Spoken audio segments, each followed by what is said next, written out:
Bueno, buenos días a todos y a todas, muchas gracias por estar acá. Arrancamos, es el primer panel del último día de las jornadas, que vienen siendo creo que muy fructíferas y muy ricas para todos y para todas. Y bueno, presentar brevemente un poco muy brevemente de qué se va a tratar este panel, donde tenemos estos distinguidos y distinguidas expositores y expositoras. En la última década, la literatura argentina sobre recomposición de las derechas avanzó en caracterizar los rasgos que distinguen estos espacios: la centralidad de la antipolítica, la eficacia de la comunicación, la construcción de liderazgos disruptivos y la reorganización del malestar social en clave individualista. Sin embargo, este campo de estudios sigue mostrando un punto poco abordado, que es el lugar del factor religioso en la conformación de estas derechas y en su capacidad de intervenir y movilizar en la política. Las intervenciones sobre conservadurismos religiosos crecieron mucho, pero su articulación con el universo libertario y con la derecha radicalizada continúa siendo una vacancia analítica. La Argentina actual exacerba la necesidad de indagar en este tema. La narrativa providencial de Javier Milei, sus apelaciones a un mandato espiritual, la convergencia entre libertarianismo, catolicismo tradicionalista y activismos evangélicos, así como la circulación de imaginarios religiosos en la legitimación de políticas económicas y culturales, revelan que estas transformaciones no pueden pensarse solo desde las categorías institucionales o meramente electorales. Exigen indagar en cómo lo religioso participa en la disputa por la hegemonía, en la producción de sentido y en la redefinición de los límites de lo que se puede decir en la esfera pública y lo que no. Este panel busca precisamente intervenir en esa vacancia. Por eso reúne investigadores y una investigadora, como les dije, muy prestigiosos, expertos en estos temas, que abordan desde distintos ángulos las intersecciones entre creencias, producción cultural, ideología y política contemporánea en Argentina. Así que primero vamos a escuchar a Javier Balsa, que es magíster en Ciencias Sociales por Flaxo y doctor en Historia por la UNLP, es investigador principal del CONICET y profesor titular de la Universidad Nacional de Quilmes, dirige el Instituto de Economía y Sociedad en la Argentina Contemporánea y es autor del libro que lo trajo por acá, que está muy bueno, lo recomiendo, a muchos les gustó, ¿Por qué ganó Milei? Y trabaja sobre hegemonía y disputas ideológicas en la Argentina reciente. La ponencia que nos va a presentar se titula Disputas por la hegemonía, cambios ideológicos y avance libertario, así que lo escuchamos.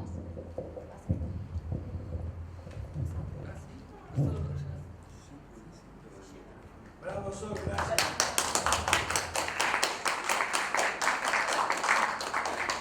Bueno, buenos días a todos, a todas. Brevemente, a ver, quería empezar dando un marco así. De religión voy a hablar muy poco al final, aclaro esto, porque no es el tema, pero algunas cosas relevamos en algunas de las encuestas. De esta cuestión de la disputa de la hegemonía, por ahí el libro a veces tiende a perderse esta cuestión más global. A mí me gusta pensar, digamos, cómo detrás de las disputas políticas hay clases con intereses, con, digamos, construcción de proyectos, que por la propia lógica de la disputa por la hegemonía tienden a no verse esta disputa entre clases, ¿sí? Porque se traducen en disputa por proyectos. Y en Argentina de hoy yo creo que tenemos, digamos, tres proyectos grandes en disputa. La izquierda en general no logra ni siquiera presentarse con capacidad para disputar la dirección de la sociedad. Ni la izquierda que está, la izquierda trotskista del Frente de Izquierda, ni la izquierda que está dentro de Fuerza Patria hoy, logran tener esa potencia. En principio tenemos un neoliberalismo clásico, un proyecto neoliberal clásico, del de los 90, que lo vimos más o menos armado en torno a Horacio Rodríguez Larreta. Es decir, bueno, un proyecto el problema, hace un balance crítico del macrismo, diciendo el problema fue que faltó generar consensos. Tenemos que armar consensos con todos, bueno, los kirchneristas no, pero después de ahí para la derecha todo ese arco del centro peronista y demás, con una propuesta más clásica del neoliberal, que tiene que ver además con una serie de sectores burgueses a quienes no les simpatiza del todo un proyecto más radicalizado.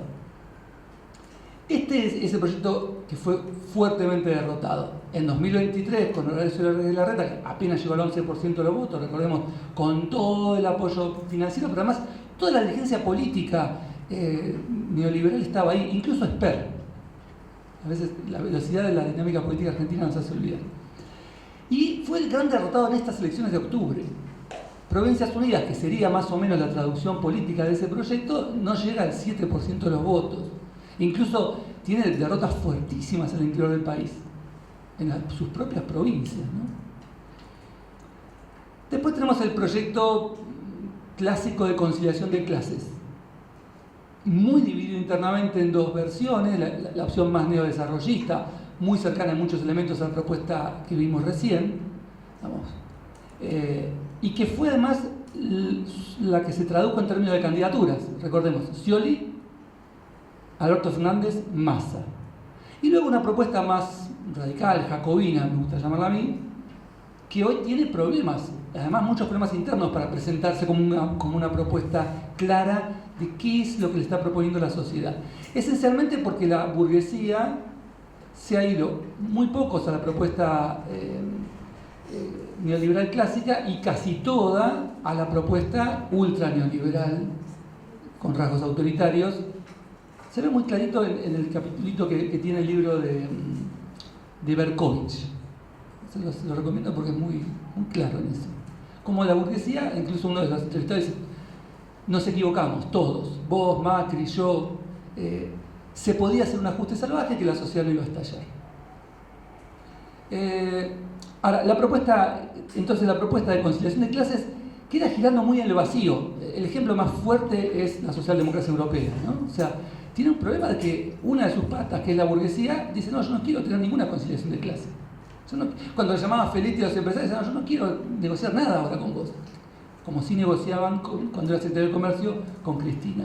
Ha girado muy fuerte la burguesía en contra de este proyecto.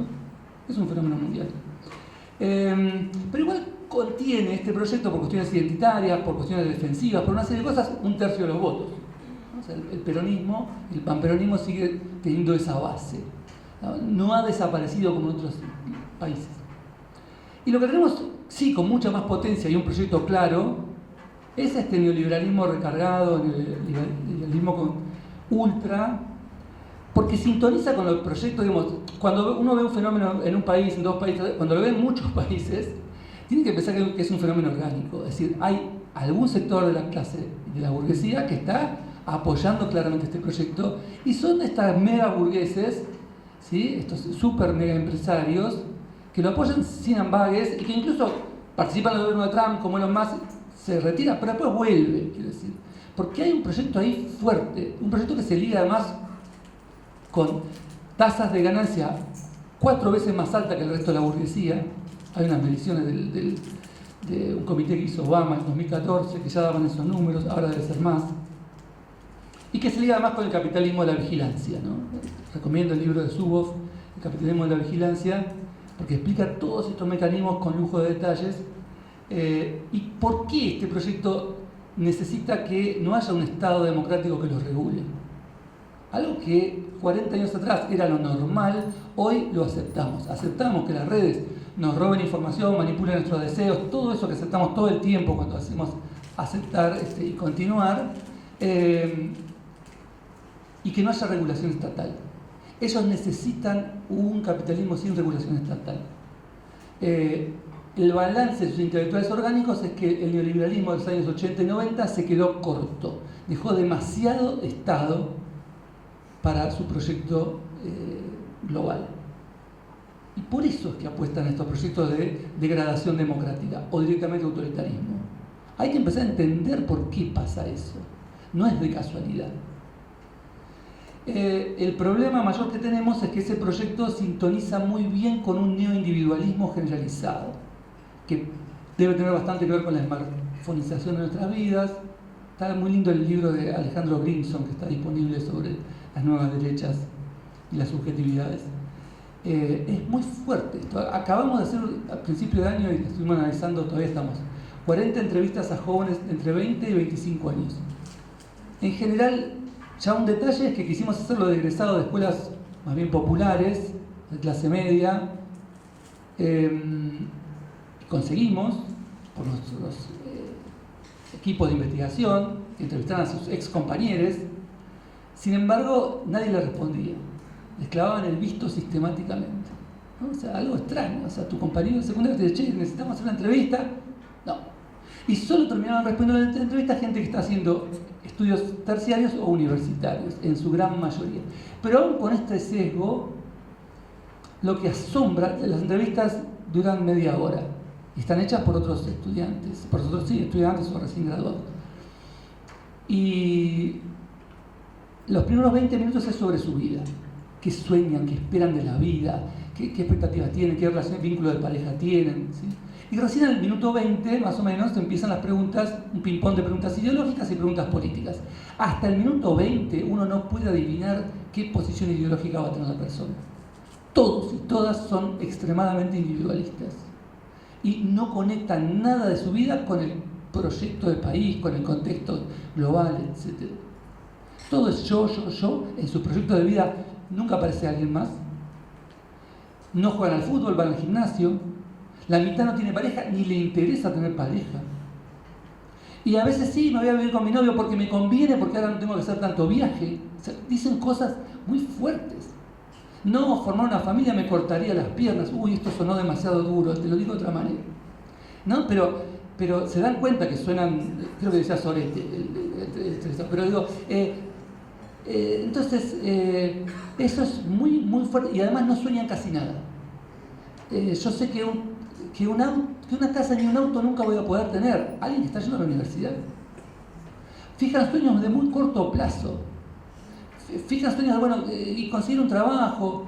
Y mi sueño es tener un trabajo en blanco, pero tal vez esté esperando demasiado. De la vida, no del mes que viene.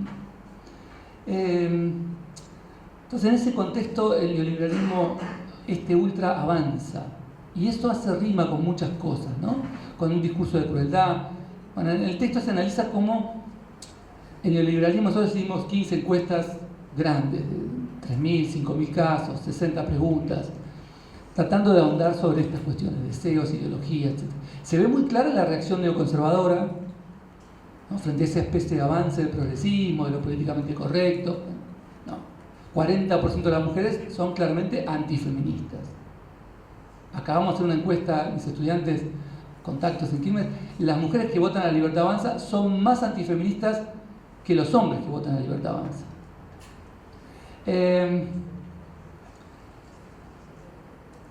Y al mismo tiempo la capacidad de Milei de instalar un discurso neoconservador potente. Yo creo que tiene que ver además con una base que le deja a Macri, que él no va a reconocer nunca, pero que es que Macri hizo algo que el campo nacional y popular no logró hacer, que es un reconocimiento de su fracaso. 2019 dice Macri, yo fracasé. 2, una identificación de las causas del fracaso. Fracasé por culpa del gradualismo. 3, una propuesta. Ahora no voy a hacer gradualismo, o sea, una propuesta coherente con este fracaso. Ahora no voy a hacer gradualismo, voy a hacer lo mismo, pero más rápido y sin contemplaciones. Y con eso él consigue 5 puntos más que en 2015. Él saca 41 cuando había sacado 36.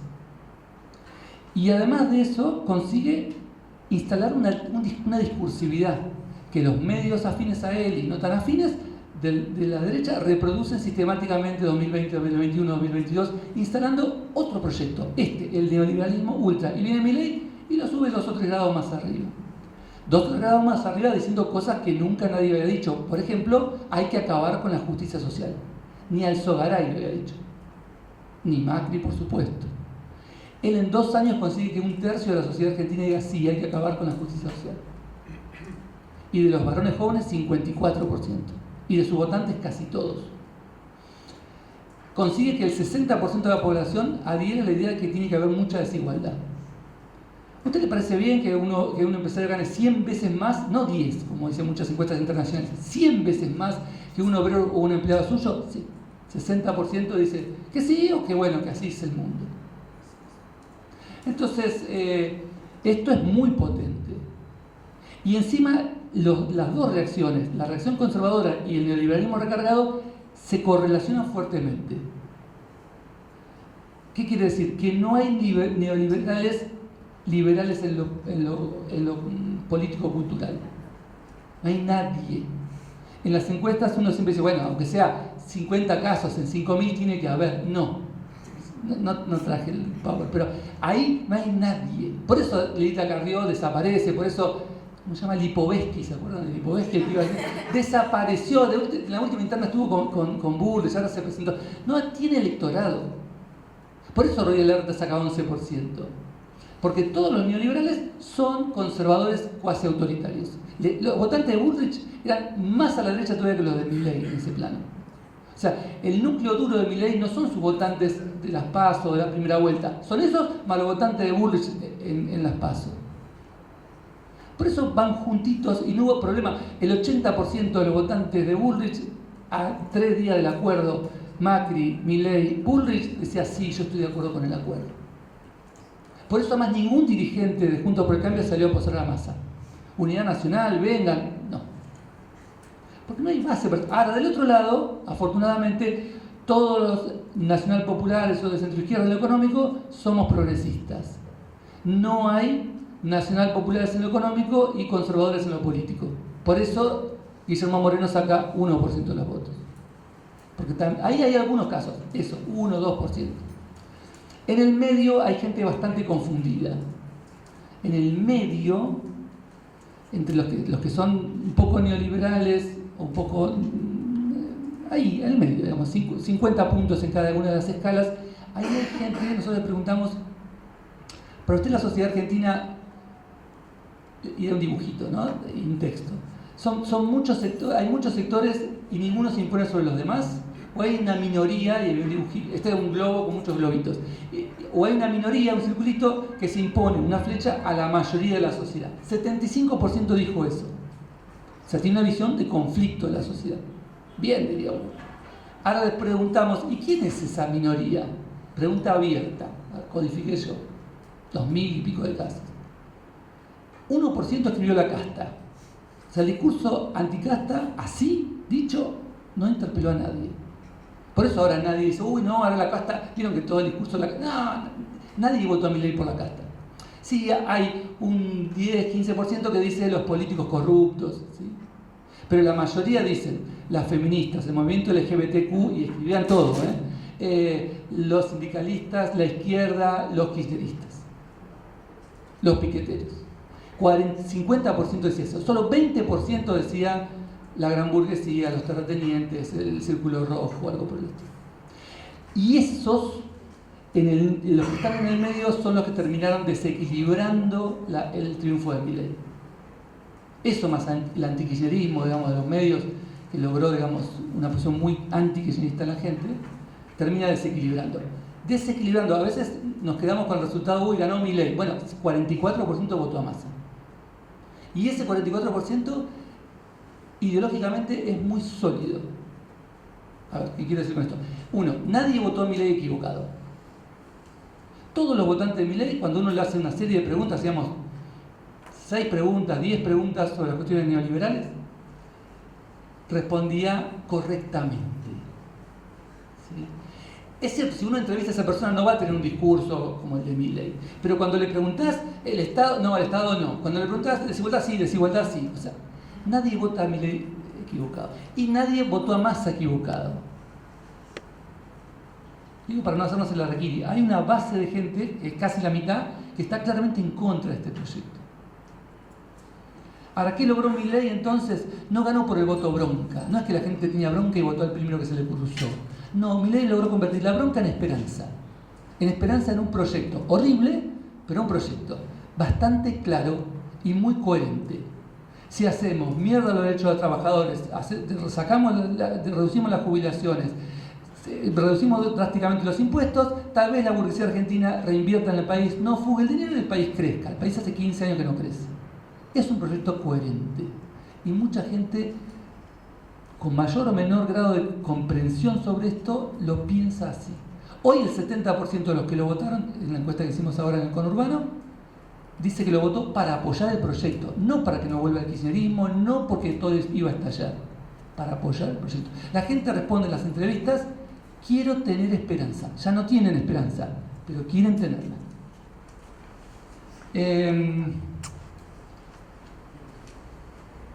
Y son dos sociedades muy divididas, ¿sí?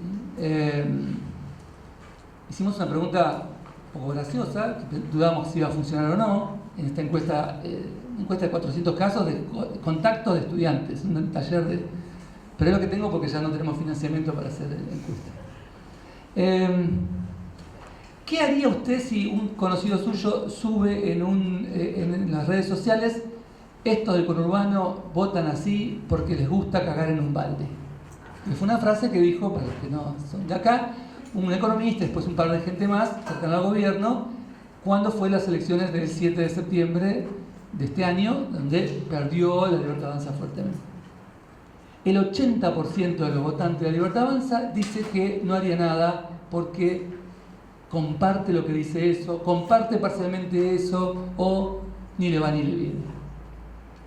80%. En cambio, ¿sí?, el 80% de los que no votan a la Libertad Avanza se molestarían e intervendrían en las redes. O sea, son dos sociedades.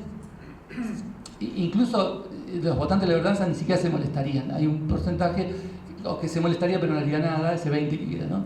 Son dos sociedades en el conurbano cortadas así frente a esta reacción casi no ideológica, ¿no? Votan un proyecto, ¿no?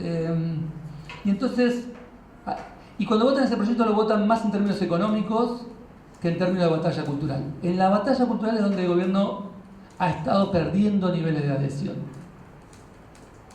Tiene un núcleo duro, pero más chico.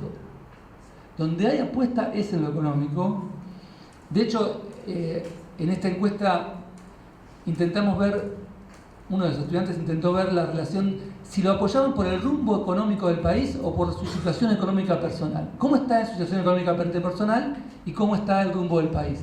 Y cuando correlacionamos las dos con una regresión logística, lo que se ve que más del doble, casi el triple del apoyo, de ir a votarlo ahora en octubre, fue por el rumbo que ven que tiene el país y no por cómo están ellos. Es esta esperanza de que el país... Dos palabritas en el último minuto. Sobre religión. Nosotros hicimos una pregunta de religión antes de las PASO, julio del 2023. Primero preguntamos, me parece que es muy interesante la pregunta, que es, si tuviera que decir yo soy, ¿cuál de las siguientes dos características elegiría como la más importante? Y había una lista. Y solo el 14% eligió como primera o como segunda opción de su identidad, o sea, en total es el 8% de la muestra, o sea, pero bueno, es el 14% porque votaron dos veces, digamos. Mi religión o mi espiritualidad. Salió primero, digamos, ninguna de estas características al listado. Segundo salió mi trabajo o mi profesión, eso es casi 30% eligió, 36% eligió. Mi posición política, el origen de mis antepasados, mi barrio o mi localidad, y recién debajo de eso apareció mi religión o espiritualidad. Y más abajo de eso, mi gusto musical o ser fan de algún grupo, mi equipo de fútbol, los viajes que hago, el deporte que hago y la última, mi identidad como feminista, que tuvo 2%. Pero quiero decir, la religión en la identidad pesa, pero solo para un 14%, por lo menos teniendo que elegir dos características. Quizás con tres hubiera sido otra cosa. Ahora, ¿cómo impacta eso en el voto? Entonces dividimos el mundo en dos: los que no pusieron religión ni en la primera ni en la segunda, y los que eligieron religión o espiritualidad. Muchos espiritualidad también, porque hay un cruce después que... voto a Milei los no religiosos, los que no eligieron, 24,6 en las PASO. En realidad es un poco más porque están los que no van a ir a votar. A nosotros nos dio justo el 30%. Nosotros acertamos todos los resultados, aunque no era el objetivo. Nunca publicamos los resultados antes de la elección porque son encuestas académicas, etc. Pero 24,6 de los no religiosos lo votaron. De los que son religiosos, 24,4. Lo mismo, 24 y 24. La religiosidad en su identidad no incidió nada en el voto a Milei. Sí, después en una encuesta más chiquita vimos que los evangélicos sí votaron 50% a Milei en una encuestita. Pero bueno, era eso que corrí ayer un poco para traerles algún datito sobre religión. Pero en general no aparece la religión tampoco incidiendo sobre los perfiles ideológicos. Son un poquito más conservadores los que tienen una religión, incluso con las preguntas sobre religión, son un poquitito más conservadores, pero no mucho. Y el neoliberalismo no hay casi diferencia, incluso son un poquito menos neoliberales. Pero uno diría, es igual, porque hay una dispersión enorme en los casos. Bueno, gracias, perdón.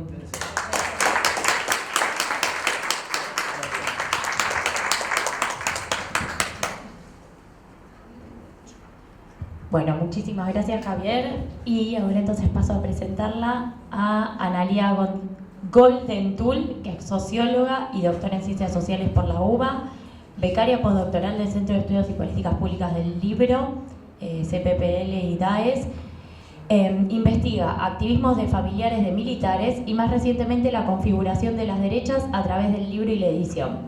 Y hoy nos va a presentar una ponencia que se titula Huellas del catolicismo en las trayectorias intelectuales de la derecha radical en Argentina. Así que le escuchamos. Gracias por la invitación a Sol y a Luis.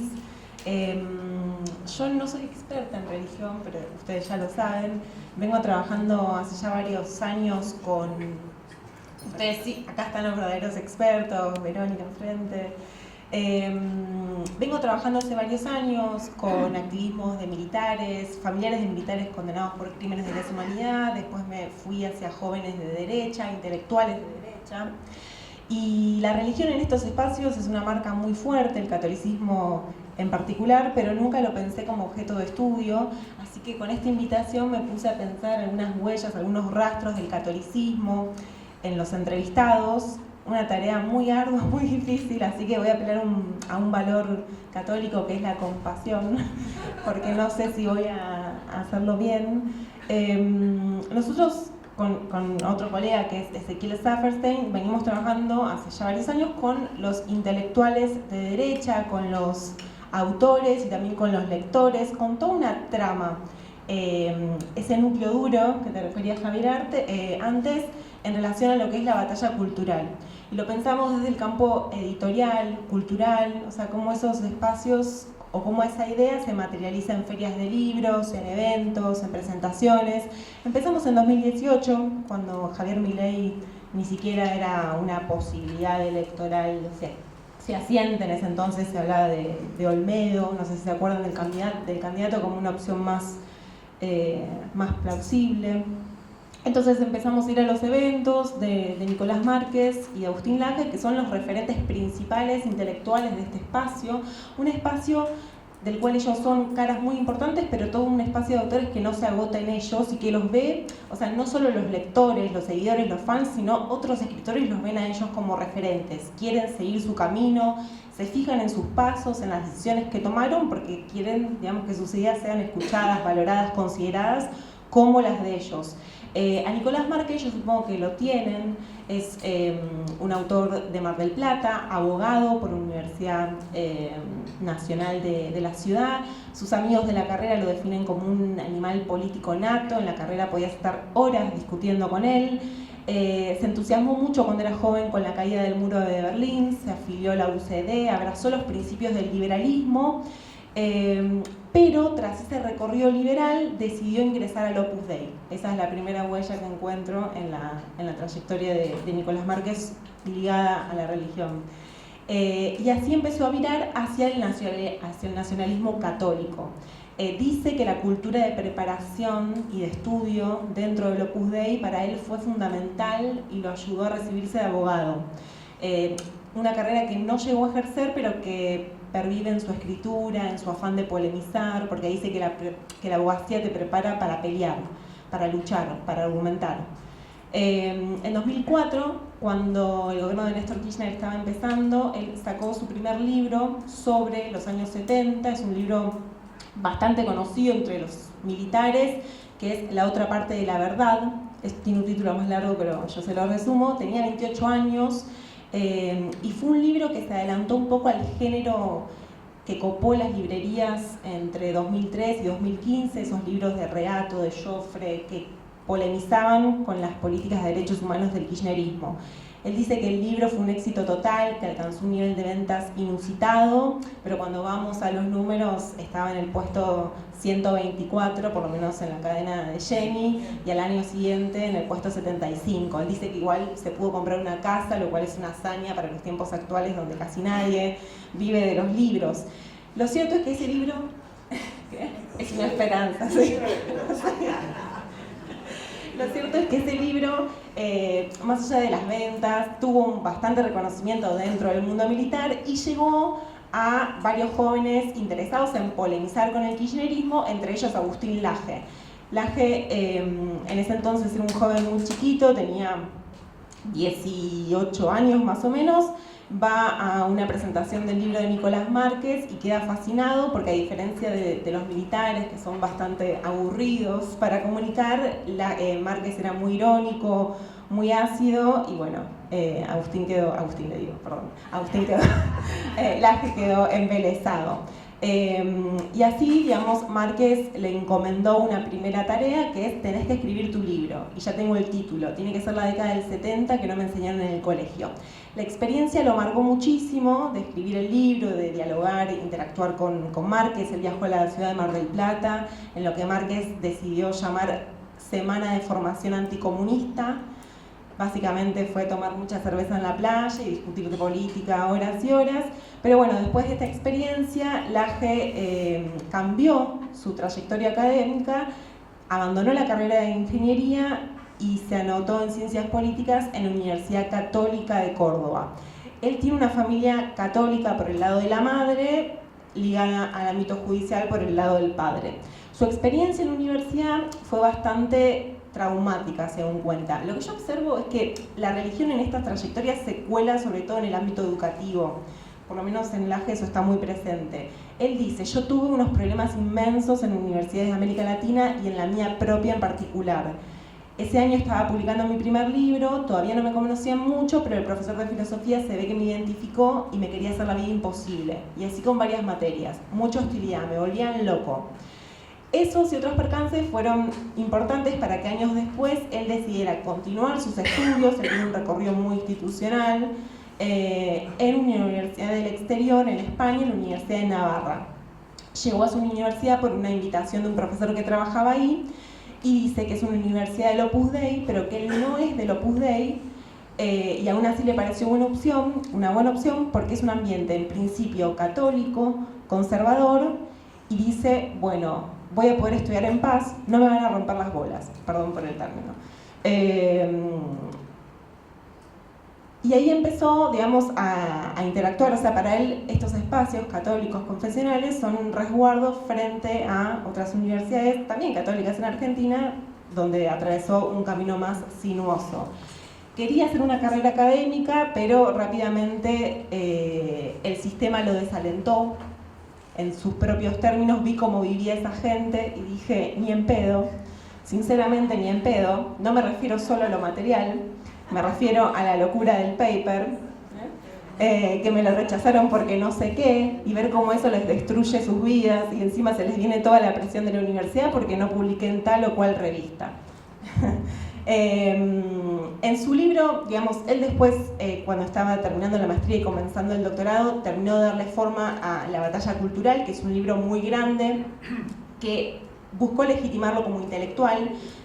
Creo que conocen el libro negro de la Nueva Izquierda, es un libro que a él lo instala como polemista. La Batalla Cultural en 2022, publicada por HarperCollins, que es una editorial cristiana, creo que es norteamericana, pero se lo publica la filial de México, una editorial interesada en empezar a incursionar en los temas de la batalla cultural, si bien casi todos sus libros tienen que ver con religión. Este libro Laje lo legitima como intelectual, un libro donde, digamos, las notas al pie y las citas bibliográficas abundan, casi 1000 notas al pie, y ahí se queja del religiosismo frente a la cultura contemporánea. Habla de la batalla cultural y dice que la religión, digamos, es una fuerza política privilegiada, pero que muchas veces es un freno para la fuerza política porque te da visiones positivas, te da visiones negativas, pero muchas veces no concibe la política como un campo de acción para revertir la realidad. Márquez, a su vez, no participó de la presentación de la escritura del libro, pero lo presenta y en una de las presentaciones dice: pensar es un acto espiritual. ¿Podemos pensar la batalla cultural y la espiritual como ensambladas? Bueno, estas ideas fueron, como yo les decía antes, fundamentales para otros actores que siguen sus pasos, que los siguen de cerca. Como ellos, uno que se destaca es Cristian Iturralde, es menos conocido. Iturralde es conocido dentro de las derechas por sus libros sobre hispanismo, inquisición, indigenismo.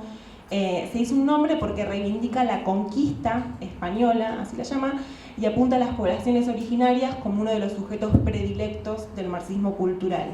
Es nacionalista católico, fuertemente católico, como la mayoría de sus pares de derecha, pero tiene un rasgo singular que lo distingue, que es que en su juventud transitó por las filas del nacionalsocialismo, y él lo reconoce abiertamente y dice: no sé si vieron American History con Edward Norton, es muy buena la película para mí, yo les diría que es bastante fiel esa película a lo que son las juntadas nazis.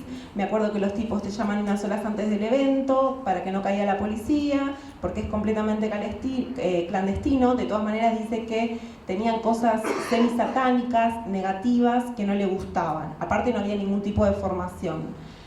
Con 2 causas penales por discriminación y disturbios públicos, Iturralde se distanció del nacionalsocialismo y se acercó al nacionalismo católico, muy cautivado por la figura de Antonio Caponeto, que es un historiador muy reconocido, filósofo de ultraderecha, creador de la revista Cabildo, y ahí se largó a escribir. En el último libro que publicó, Mentiras se llama, intenta conversar, dialogar, reflexionar sobre algunos mitos históricos que desacreditan a la Iglesia Católica, como la relación, bueno, que tuvo la Iglesia durante la colonización, la conquista, como dice, de América, el papel del cristianismo en el avance de los derechos humanos, algunos mitos sobre el cristianismo y el trato a las mujeres, los pueblos originarios, las cruzadas. Reivindica eso, las cruzadas, la Inquisición, algo que ya venía trabajando en otros libros. Eso en relación a los hombres. En cuanto a las mujeres, voy a compartir la presentación porque me parece interesante. No sé si la conocen a Lupe Batallán. Sí. Lupe, bueno, no pasa nada, está bien. Enamoradísima de Cristo. Enamoradísima de Cristo, sí, sí. Bueno, Lupe, a ver si está, les muestro la... Es de Nacional de Buenos Aires. Claro, Lupe... ¿Cómo? Se bautizó. Claro, Lupe lo que tiene de interesante, a diferencia de estos intelectuales que tuvieron recorridos nacionalistas, católicos, es que ella venía de un colegio muy prestigioso, ligado a la formación... Bueno, perdón, estoy mostrando... Bueno... ¡Qué peligro! O sea, podría haber sido un desastre. Gracias. El caso de Lupe es bien interesante, la entrevistamos también hace un par de años, no, el año pasado la entrevistamos, cuando ya no estaba tan en el ojo público, tuvo mucho protagonismo durante el año 2018, durante las conversaciones que se dieron en torno a la legalización del aborto. Su trayectoria tensiona un imaginario social muy cristalizado en torno a quienes alzan los pañuelos celestes, como activistas que pertenecen a familias religiosas, a colegios también religiosos, conservadores. Lupe, que es el diminutivo con el que firma sus libros, cursó el secundario en el Nacional de Buenos Aires y ella hace de eso una carta de presentación todas las veces que da charlas en eventos, en iglesias. Se jacta mucho de ese paso por el colegio, como le dicen quienes cursaron ahí, y según ella sobresalía por su capacidad de argumentar y su destreza para pensar, razonar. Una periodista con la que conversamos hace unos meses la recuerda como una nena muy mala y caprichosa que se paseaba por los pasillos del colegio con actitud soberbia. Ella también se recuerda muy brava, pero dice que hace un tiempo ya no lo es tanto porque se apegó mucho más a los valores católicos, Publicó 3 libros, viajó como conferencista por toda América Latina y España, y también la muerte de su hermano mayor en 2023 es algo que la marcó. Y ella todo el tiempo habla de su conversión, porque, por ejemplo, cuando publicó su primer libro, Hermana, date cuenta, no es revolución, es negocio, editado en 2021, la tapa la presentaba como una joven activista pro vida, pero atea. Hoy su feed de Instagram, como decía Luis, dice: escritora, conservadora de 27 años, enamorada del hombre más revolucionario del universo, que es Cristo. Y ahí es interesante porque en su caso y en el de otras autoras conservadoras no van de la religión a la política, sino de la política a la religión. De hecho, bueno, también es interesante que tuvo mucho el apoyo, contó con el apoyo de Agustín Laje, de Nicolás Márquez, pero se terminó peleando muy fuertemente con Nicolás Márquez, se insultaron mucho en Twitter, y ella, que es antifeminista, recibió los consejos de una abogada feminista que la acompañó y la apoyó, pero bueno, eso. Otro caso similar al de Lupe Batallán es Mamela Fiallo, no sé si la conocen. Es menos conocida, en Ecuador todo el mundo la conoce, es ecuatoriana, hace poquito viajé a Ecuador y me sorprendió que realmente la registraban muchísimo. Llegó a la Argentina cuando tenía 19 años para estudiar traductorado público. Tiene una cabellera muy ondulada, en ese momento cuando la conocimos en 2018 tenía rizos morochos, hoy tiene el pelo lacio. Estudió lengua inglesa también en la UADE. La conocimos en un evento de... ¿se terminó? Bueno, la conocimos la conocimos en un evento que organizaba Agustín Laje. Ella era paleolibertaria, se definía paleolibertaria, narcocapitalista, alejada completamente de la religión, pero con la discusión del aborto comenzó a frecuentar espacios religiosos, un poco llevada por la invitación de Márquez, por la invitación a fusionarse e interactuar con otras familias ideológicas de las derechas, o sea, que el libertario se vincule con el tradicionalista católico, que el tradicionalista católico se vincule con los conservadores, y ahí unos sean abiertos con los otros. Ella, digamos, al principio tampoco se definía como religiosa, pero hoy da cursos de hispanismo, religión, catolicismo, y siempre publica sus rituales religiosos en redes sociales. No publicó su libro, pero piensa hacerlo. De todas maneras, para ella lo más importante es conservar su femineidad, y a veces publicar un libro le demanda un tiempo importante que le quitan otras tareas más ligadas a lo doméstico. Tiene, por ejemplo, quiere publicar un libro, pero está muy metida con un negocio que tiene de polleras de gimnasia con pantalones, para que las mujeres puedan hacer deporte, cuidar su cuerpo y no perder la feminidad y su identidad también cristiana católica. Así que nada, estos son los retazos que encontré de la religión en estos autores. La religión es importante, sin duda, y en las mujeres me parece que se da esta conversión de lo político a lo religioso, que no tanto así en las trayectorias de los hombres. De todas maneras, paro acá y la seguimos conversando después. Gracias.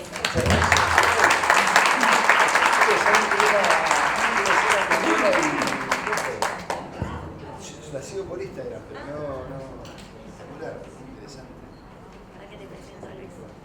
Debe ser un pregunta.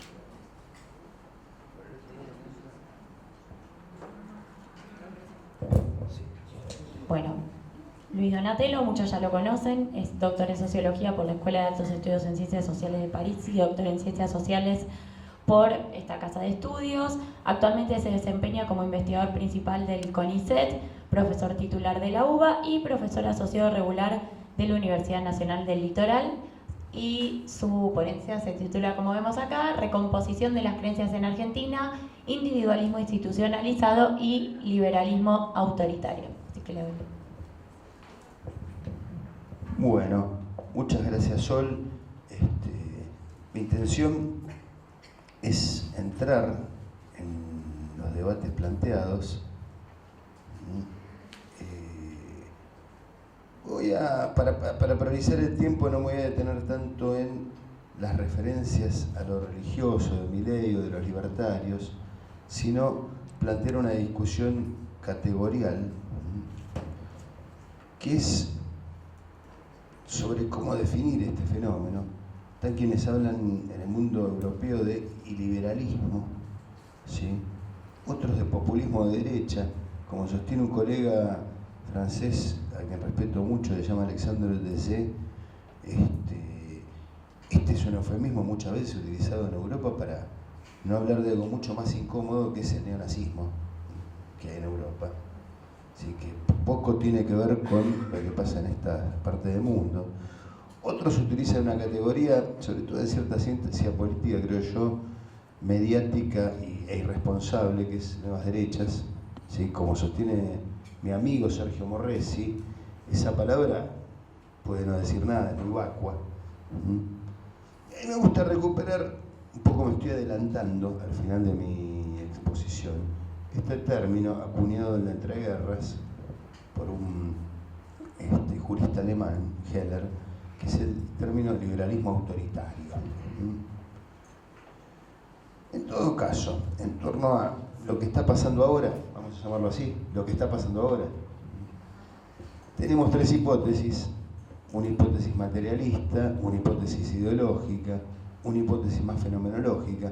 Y lo interesante, me parece, que colegas como Javier, como Semán et al. Y otros, no es que se quedan con uno de estos puntos, sino que van rotando entre estas posiciones. De hecho, Semán sostiene que hay, yo puse acá 7, son 6 en realidad, 6 determinaciones que explican en algún sentido el voto a Milei. Ahora, a mí me gustaría entrar a esta discusión con una cuarta, ¿sí? O con una quinta hipótesis, ¿sí? Que es la de las transformaciones socio-religiosas.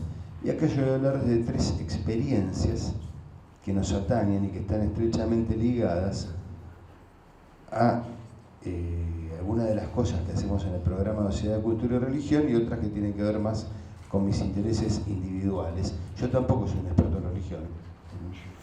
Pero bueno, no sé si se llega a ver bien este cuadrito.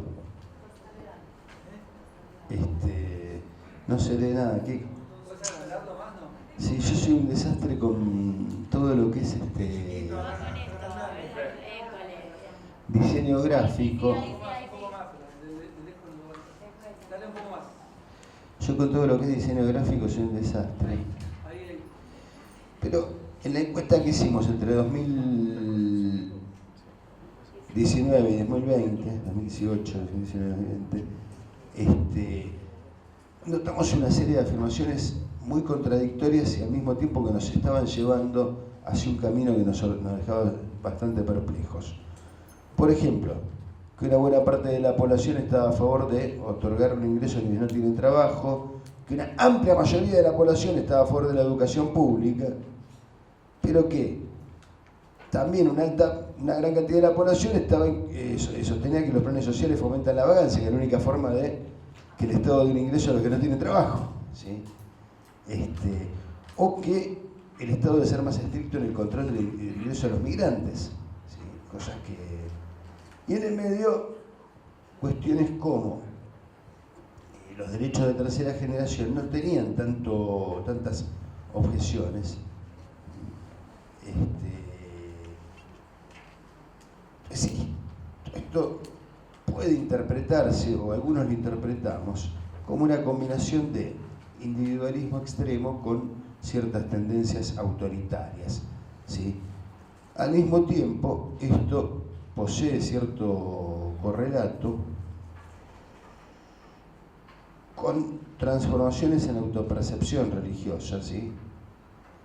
Que este cuadrito lo voy a checar un poquito más, estos grafiquitos, ¿sí? Perdón, estaban diciendo que se iba ahí, gracias. Yo con los micrófonos no me llevo para nada bien. Es interesante que entre los dos estudios que hicimos, ¿sí? Vemos un importante descenso de la población que se autopercibe católica, no así de los bautismos en la Iglesia Católica, esto es un tema muy significativo. Y un fuerte incremento, por un lado, del mundo evangélico, pero por sobre todo de las personas sin filiación religiosa. Esto es algo que investigaron muy bien, sobre todo en 2008, 2019. Sí. En este punto me parece que hay trabajos mucho más precisos, como los de Verónica Jiménez Belibó, Sol Prieto y Ana Marimachi, poniendo énfasis en la brecha de género en estas personas que podemos considerar desafiadas, o los de Juan Marco con Juan Esquivel, ¿no? Sobre este tema, que son muy ilustrativos y mucho más significativos. En todo caso, hay más varones que mujeres dentro de ese grupo de personas que se autoperciben sin religión. Más arriba, ahí estamos. Ahí está. Sí.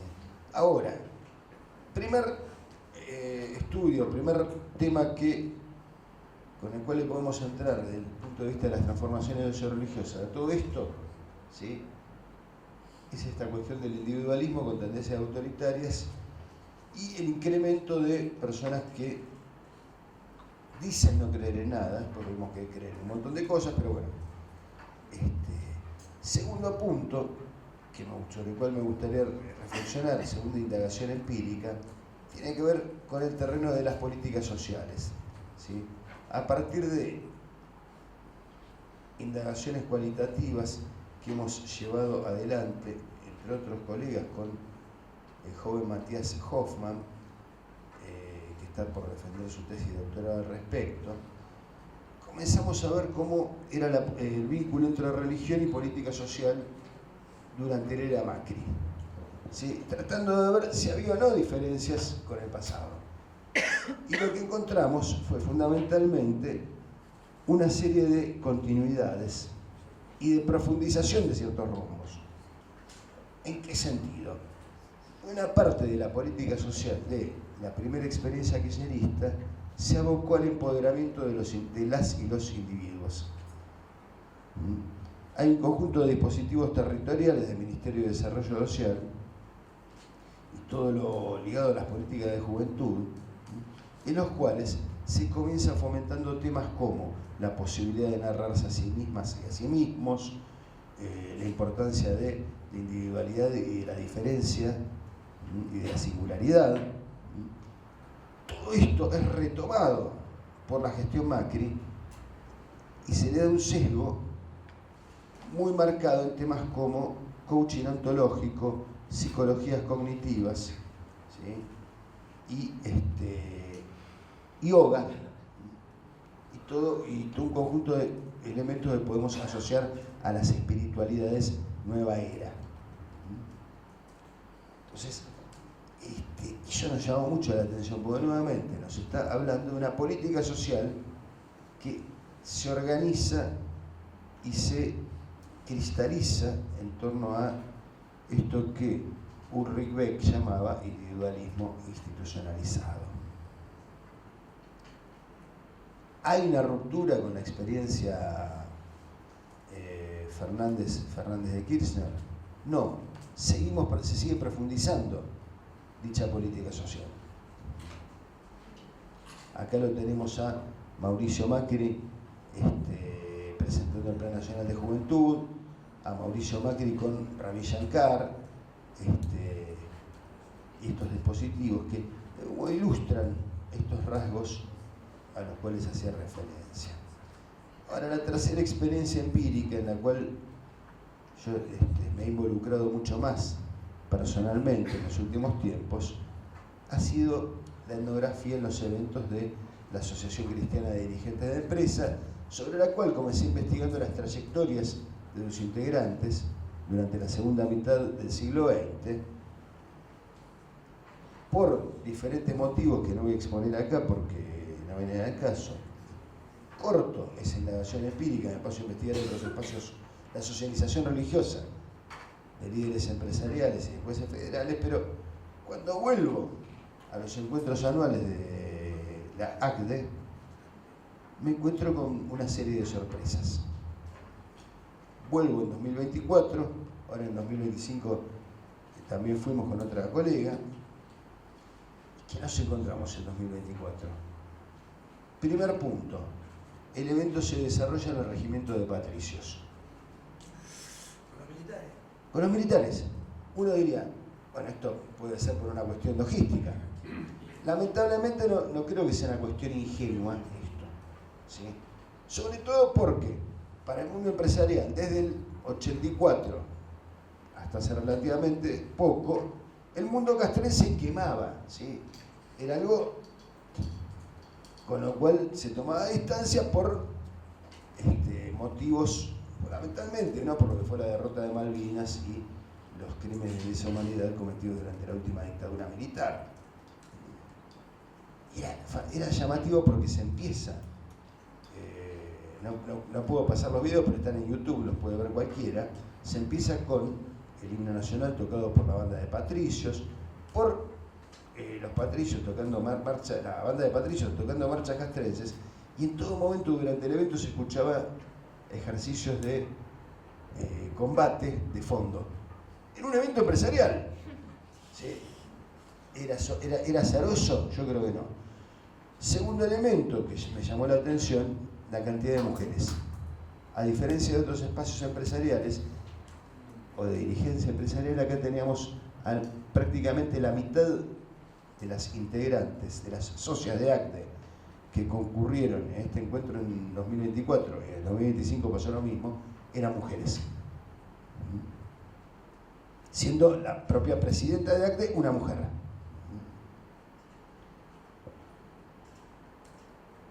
Tercer elemento que también me llamó poderosamente la atención, esto lo podríamos discutir muy bien con Mariela, con Marcos, con Joaquín, es la presencia del mundo evangélico. Los antiguos ACDE que yo había investigado, que yo había entrevistado, detestaban el mundo evangélico, lo consideraban como algo de pobres, o bien como algo herético, o bien como algo yanqui, ¿sí? Aunque muchos de ellos estaban ligados a las empresas norteamericanas, pero lo consideraban como algo extraño, como un agente exógeno. En 2024, ¿qué tenemos? Que la mitad de los oradores eran pastores evangélicos y que ellos priorizaban la identidad cristiana por sobre la identidad católica.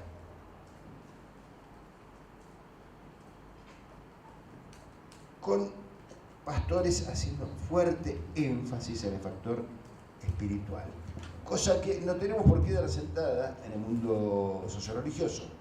¿Sí? La cuestión espiritual es importante para algunas y para algunos, pero no es algo que caracterice necesariamente al mundo socioreligioso. El cuarto rasgo llamativo fue que uno de los oradores principales, que está acá, David Blacher, se autodefine como arquitecto cultural. Este de acá. Vinculado a una empresa internacional, una consultora, Accenture, ¿sí? David Blacher también estuvo estrechamente vinculado al rearmado de la imagen de Scotland Yard en Londres y a la policía de la ciudad de Buenos Aires, entre otros clientes estatales, ¿no? además de empresas de distinta índole. Interesante cómo él planteaba algo que, esto es muy propio del mundo del management, pero puede ser interesante para quienes estamos fuera del mundo del management, que es la inversión de la pirámide de Maslow. ¿Sí? En el mundo del management hay una teoría que construye un psicólogo, Abraham Maslow, según la cual la mejor manera de identificar a las personas con las firmas es garantizando la autosatisfacción de las mismas a través de una carrera empresarial. Toda la exposición de Blacher es una serie de diatribas contra Maslow, diciendo que la autorrealización personal es mero egoísmo, mero individualismo, y que lo importante es identificar a las personas con la posibilidad de realizar sus talentos en las empresas como algo trascendente. la empresa como algo trascendente, como algo por lo cual hay que dejar todo sin buscar ningún tipo de retribución. Si les gusta apresuradamente hablar de una suerte de calvinismo católico, sí es posible y se puede leer en el tipo de cosas. Yo no lo juzgo esto, no me parece ni malo ni bueno. Ya después en el segundo encuentro, bueno, también hubo otro rasgo que no está plasmado acá, que fue el debate político, que era un debate político entre expresidentes de ASTE, algunos más ligados al PRO y otros más ligados a la Libertad de Avanza, cosa que también me llamó profundamente la atención. Claro, entre que yo había dejado de hacer este estudio de trayectorias y estos eventos etnográficos pasó una cosa, que fue la gestión PRO. Que muchas de estas personas participaron de la gestión PRO, y un poco la hipótesis de Javier sobre el PRO recargado, acá se valida. O ciertos extremismos que antes era difícil encontrar. Cuando se hace el segundo encuentro, todos estos elementos empiezan a matizar un poco. Evidentemente hubo una intervención episcopal al respecto. En el mundo católico, por más laicos y autónomos que sean los espacios, siempre hay intervenciones episcopales, y acá hubo una intervención episcopal donde se lo llamó a la moderación. Un poco le decía a Juan Marco ayer que se estaban expresando sin mediación, sin grandes límites y ataduras. En el encuentro de 2025, la presencia femenina seguía, la presencia militar seguía, pero ya la apertura de los evangélicos y esta espiritualidad empresarial tan desembosada estaba, y el apoyo a Milei pasaban ya a ser más matizados. Insisto, yo creo que asocio esto a la intervención episcopal porque tenemos un episcopado que no es del todo, que si bien los episcopados siempre se pronuncian públicamente como prescindentes políticamente, siempre tienen elecciones políticas, y en este caso el episcopado o la Conferencia Episcopal Argentina no es del todo afecta a la actual gestión. Entonces, poco para cerrar, ¿no? Acá tenemos dos figuras que de algún modo permiten retomar algunos elementos emergentes y darle un sentido a este término liberalismo autoritario. Tenemos por un lado a Milei en el Muro de los Lamentos, que es una de sus tantas invocaciones religiosas, y por otro lado una figura que es la de Jürgenau de X-Men. Acá le importa X-Men, acá lo importante es otra cosa, ¿sí?